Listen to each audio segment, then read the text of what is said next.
All right, good afternoon, everybody. Just wanted to talk with you about a trade we were looking at, actually in place with our students today. We had some really nice trades going off with RIM and Oracle, and I just wanted to show what we were talking about with our students, our clients today, and saying, hey, this is what we were seeing this morning, and where you could look at this basically saying, hey, you know what, good short. But was the timing okay? The big thing is, again, the morning shake. When the market bell rings, doesn't mean you hit send. You want to make sure that you get want to get a good trade, and it's a logical place to get in and get out of these markets. You can see here an Oracle on the day chart. You can see the big gap down on missing their earnings. And so at the morning, if you were going to jump in on this, let me zoom back out here.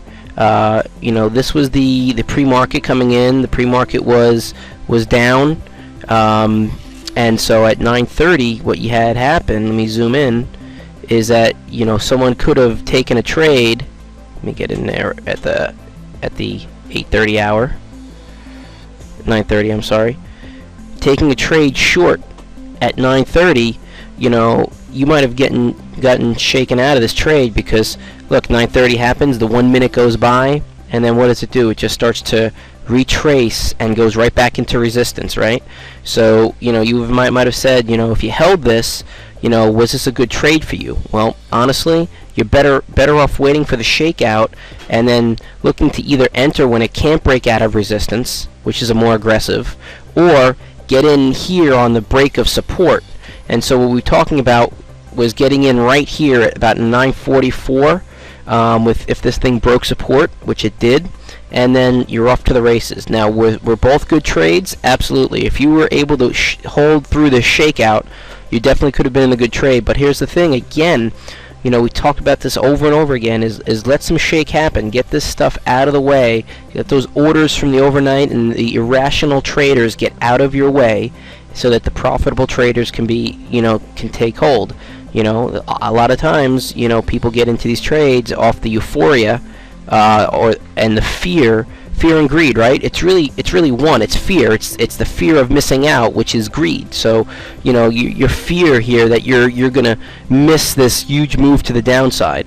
So, what we're looking at here is, 9:30 happens, retraces up to resistance. Resistance doesn't get broken, and it falls out of bed, right? So you see this breakdown, and then watch this thing from 9:45. Comes down, hit its head, can't get up to the 25.50, gets up to 25.40, falls down again. And if you watch this thing, ideally, nice trade for an hour here. If you were in this thing from 9:45 to 10:45, you're talking about making, from 25.40 down to 25. Let's just call it 45 cents, 500 shares, 1,000 shares, depending on your risk tolerance. When we were talking about getting out, I usually don't get out the tops and bottoms. In fact, most people don't get out the exact tops and bottoms. We were getting out when this thing rolled back up here a little bit. So, we talked about this long, nice trend line down, bounced off support here, it found a support line, came up, hit head on resistance, and then it came back down. We were right in here in the trade, and then when it broke above here, again, see the old resistance becomes new support.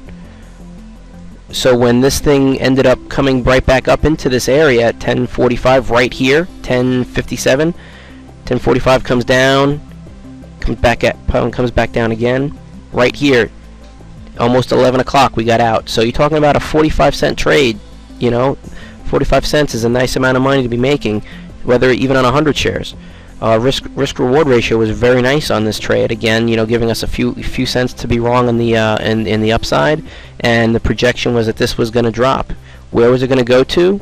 Well, quite honestly, you can see all the way down here. These tails were telling us there's a possibility this thing might get back down to 25. So yeah, we were looking at this thing possibly getting down to 25, with maybe a 15-20 cent move. But would anyone be interested in 3-to-1, 4-to-1 risk reward ratios? That's what we're talking about here on the minimum side. It didn't end up doing a lot more than that, but that's what was our minimum trade we were looking for on this. So just another example of what we're talking about with our traders here in our trade group. Talked about it in our free morning meeting, and again kept bringing it up all day long in our chat. If you have any questions or comments about that, check out our website, cybertradinguniversity.com. We'd be more than happy to go over with you how we trade with our students, and you can basically get into our webcast and our and we'll be able to show you the same type of things that we're showing you right here. So look forward to seeing you some point in the future in one of our classes. Take care again. This is Ralph Michel from cybertradinguniversity.com.